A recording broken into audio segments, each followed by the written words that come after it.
The opportunity is electricity. My name is Elias and Sarah from Kisii University, co-founder of Bieera Energy. We bring electricity to Western Kenya. There's no reliable electricity which you can plan to use on a permanent basis. You can have 2-3 days without electricity, or at least a full day, or in the middle of something there's no power. The Western Kenya actually is also part of the Lake Victoria region. It's about 100 million people. And you can't create industry without power. There's no factory other than the tea factories which depend on diesel engines for power, because it's very difficult to run a factory if there's no power. So we got a solution to that. Yes, thank you so much for asking. We have just created Bieera Energy because there's a lot of rivers in Kisii. Kisii is a very mountainous, hilly country, so all the rivers move fast. And these rivers are not huge rivers, but they move fast enough to create energy. And they're year-round. They are year-round. They depend on Lake Victoria. Actually, they supply Lake Victoria, but Lake Victoria also supplies them back through the rain which comes. So the rivers are very reliable. The rain is always there. So these are the rivers that we can use to generate viable electricity. And we're not talking about dams. No. There will be no dams on it. Actually, we use a very simple technology, Looney. This is how it works. There should be some drops. Drops is 5 meters, 3 meters, 10 meters. Water drops. Yeah, the waterfalls. Now, from each, before the water goes on the fall, we go on top of the fall, siphon water out, or just divert a little bit of water into a pipe, bring it down, and then out through a turbine. Then that force rotates the turbine to generate electricity. Yeah, and when we're talking about taking a little bit of water, we're taking a few percent of the water, not half, not. It can't even go beyond 5-10%. It's very little water. You won't even know the difference. And the good enough is that we use so little water from there that we don't affect the ecosystem of the water at all. We found over 5,000 waterfalls which are viable for electricity in the region. There's hundreds of megawatts in untapped energy. Good to meet you. Good to see you. Thank you, sir. How are you doing today?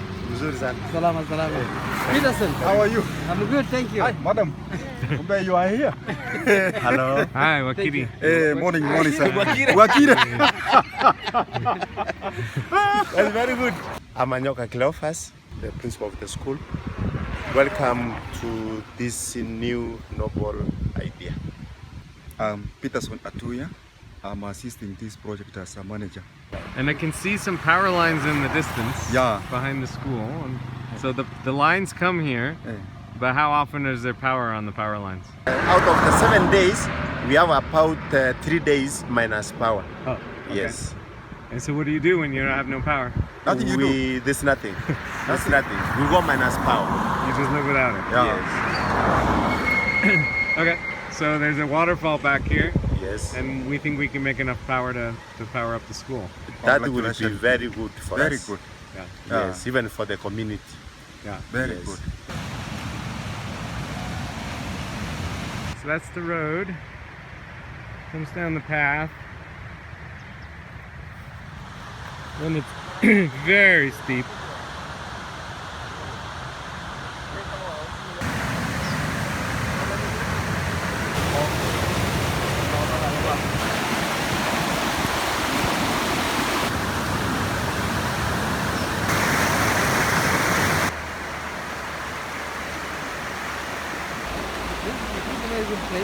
Yeah, just put the collection point here and dig a trench.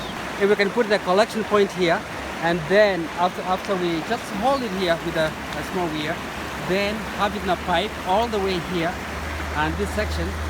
So the beauty is that we can be able to gently move it until we get the other point where there will be the drop, and then from our estimate. Yeah, and what you can't tell in the video here is there is a drop. There's a big drop. There's a big drop down there, but there's a significant slope here. Yes. This is at least 10 degrees down. 10 degrees, and then this will be helpful for just a collection point. The other side will be the place of dropping, which might be about, in our estimates, about 17 to 20 meters. The other side. Yeah, we could see 2 falls, and then it disappeared, and it just dropped way down. Yeah. So this one, the school is the immediate customer, but then the entire the entire community will benefit from this. Who owns this piece of land we're standing on? In Kenya, the next 30 meters both sides is a government land. Okay. Nobody has access to it. We just get permission to have power on it. And they'll let us dig a trench to put a pipe in? They'll be very excited. Actually, where the drop is, that's the school land. School is the immediate neighbor. Even this one here. So this is school. Because the school is across the street. It's, Yeah. Yes. The and the school is government. The school's government. School's government. Yeah. And this particular one, the man you see next is the owner. The principal. The principal of the school. Yeah, the principal of the school. This land belongs to primary, and then the other side, the secondary, and we have title deed for this land. Okay, point up to the school. The school is. The school is way up there. Up there. Yeah. Yes, that's where the school And we is. passed, if we actually can see, we're standing underneath the national grid power line. And it Yes. goes around, and so here's the power line above us, and it goes somewhere uphill. I guess it goes to the next valley.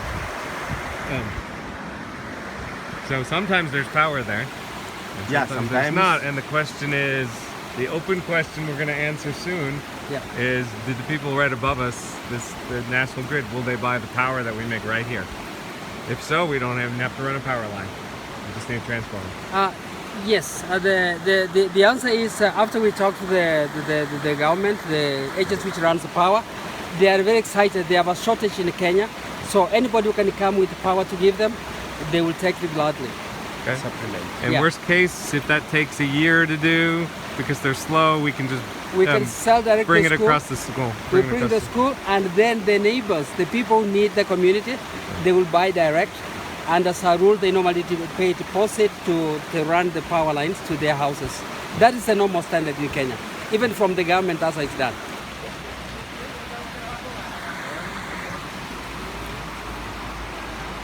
My name is David Nyambane. And where is this? This is my land. This is his land.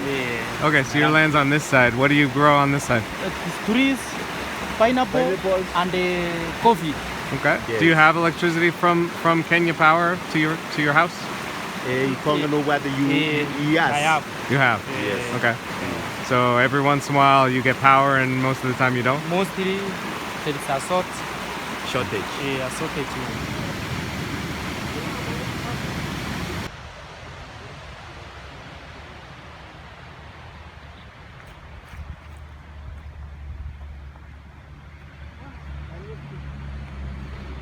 How long have you been principal of the school? I've been here for the last 5 years. Okay. I started this school. You started this school. Yes, Okay. What grades are here? Basically, we offer everything that the curriculum So from 6 years old to 18. to 18 at the Form 4 level, majority. This is a rural area where students go to school slightly late. Okay. Otherwise, a Form 4 is supposed to clear by around 16 years. Oh. Okay. Yes, but because this is a rural setting, there are those ones who delay to go to school, and then they finish Form 4 at around 18 years, 18, 19, and so on. Good morning. What are you studying today? Oh. What are you studying? English. Oh, I speak English. No power. Oh, there's no power. There's Okay. no power. Do it. Okay. Yeah, there's no power. Is it nicer when the lights are on? Yeah? You guys want to use the computer lab? Yes? You want to learn how to use computers? You want to go there today without the power on? You can stare at the screen. Say welcome. Welcome. Yes. How many kids in this room? 56 kids in this room. Yes. Oh, where's your home? Where do you come from? Oh, my home is called Seattle.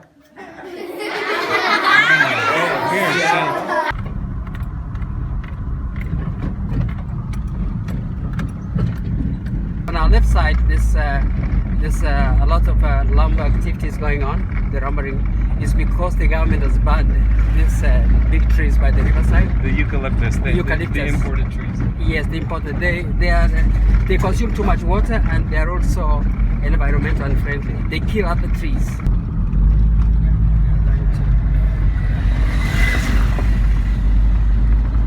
Ndugu, kazi naki? Asante. Haya, endelea.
Wilfred Yombak. Okay. Yes. Senior chief of. Nyagokiani location. Okay. And this is where we're standing right Where now. we are with us. This is my assistant chief. Okay. And we met you earlier. What's your name again? Peter Kenani. Okay. Yes. All right. And so, how many people live here? In my location. Yeah. It's lovely. 16. 16,000. Yeah. 16,000. Okay. Yes. And what do they do? How do they make money? They're farmers, small scale farmers. What kind of crops? Yeah. With Tea, maize, coffee. Yeah. Okay. And we saw some people digging into the hills for gravel, for rocks. Yes. Yeah. Abano? I don't know what you call it, rocks. Rocks, yeah. Palasta. Ballast. Ballast. Ballast. Okay. Yes. Okay. Yes. Okay. And not much. There's some power lines. You can actually see them, but not. You don't get power very often here. Yeah. Electricity. It is very scarce. Yeah. And it's too expensive to install. Yep. Very expensive. Okay. So Yeah. you'd rather we can make some power right here with this Yeah. waterfall, We shall be very happy. and you'll buy it from us. You buy the electricity from us. Yeah, we can. Yeah. And these are not native trees. Yeah. This is very dangerous. It consumes a lot of water. So we are removing them. Okay. And we're gonna plant new trees here. And yeah, we are now planting indigenous. Okay. Yeah, which is environmental to the water. This is not the center of Kenya here.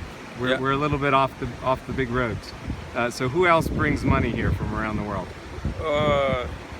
It is only the national government Yeah. and the county government. No USAID, no UK. We don't have this here. Now the big river, which we are going to use, is under this bridge. It goes down here. It's very deep. You can create up to 20 meters. It goes very deep. This way it is. But it's deep at the other side.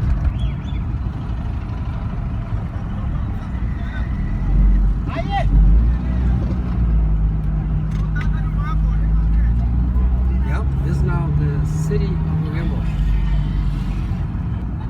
Very busy, small and busy. All the buildings on this side, they are on government land, and some are government offices.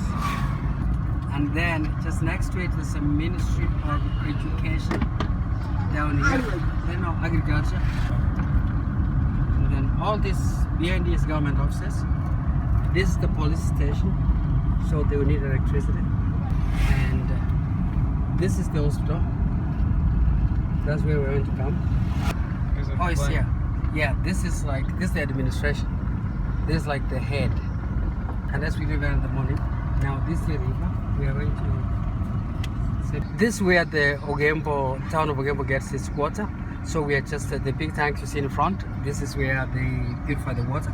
They pump it from the river where we are going to generate electricity. So we are walking there to see the waterfall we need to use to create energy for this particular Is it a station. diesel generator to pump it out? No, they use electricity, but it's never there. So last week I was here and you didn't have electricity. Do you have electricity now? No. So how is the hospital getting water? There's nothing like water. There's no water in the hospital right now. Yeah. There's no water. And so you pump water here, then you purify it, then you give them. Yeah. So at the moment you don't pump, you don't purify, you don't give them. No generator, no backup.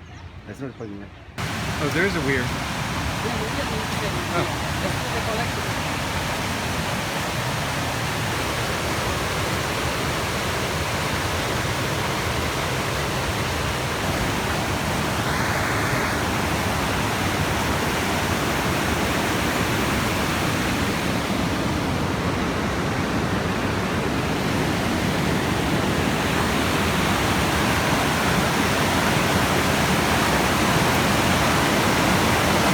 The curve is about 3 meters from here up to that place. Right.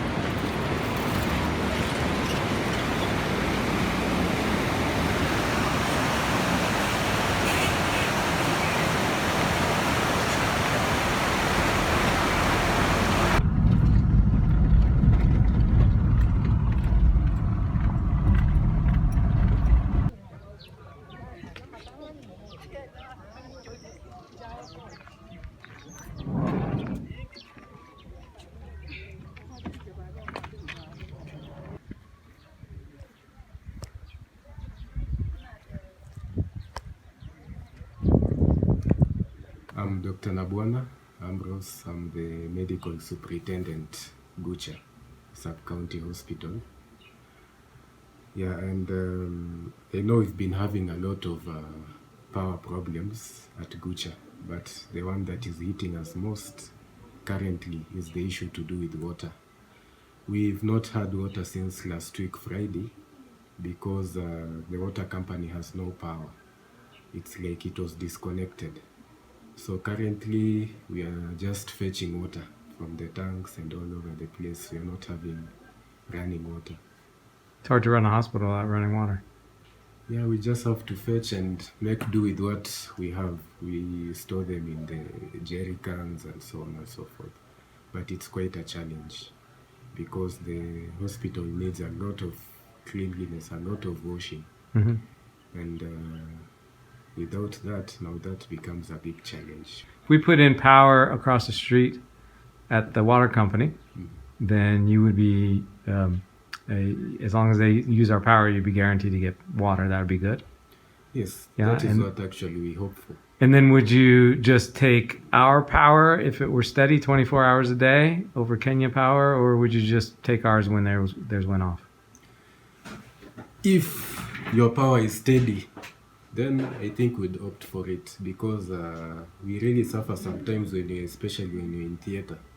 You're in the middle of a procedure and boom, there's power blackout. Then you have to wait for the generator. So we'd prefer something that is steady. Okay. How long does it take for the generator to kick in? Around 5 minutes. Oh my God. Okay, so you have a patient open on the table, Yes. and you don't have any suction, and you don't have any lights. So you have to really be on the lookout. Lovely. Yeah, not an easy way to run a hospital. Not easy. USA, French government, British government. If you have cases to make it cheaper for the local community, from just down here where we're going to stop, and then going downwards. But the river comes from up there. This is the river. Okay, this is the smaller river? This is a small river.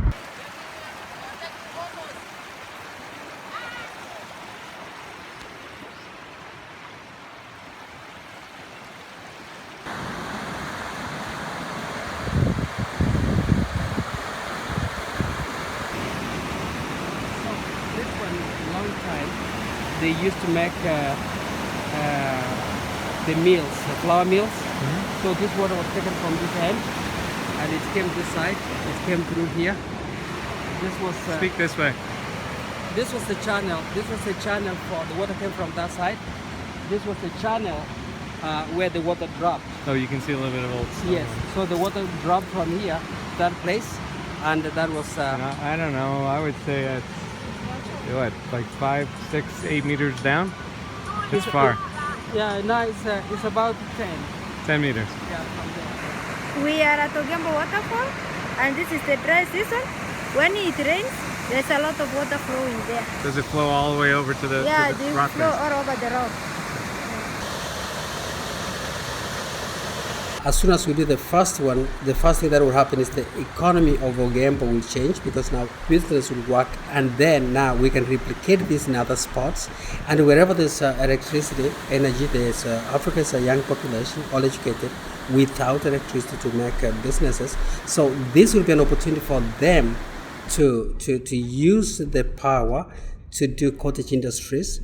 The same thing as a replica of what actually China started with, the small factories, which turned out to be big factories with time. I traveled in China some time back. They have companies, 3 people, 4 people, turning out very, very good products. With the power, Africa can be able to emulate, or can take some of those good skills and produce small factories where there's power. So that is really the end game. That's what the electricity is going to do to Africa, and that's why we are very excited to be part of the industrial revolution of Africa, which is about to take off because of power. And that is why the opportunity is electricity.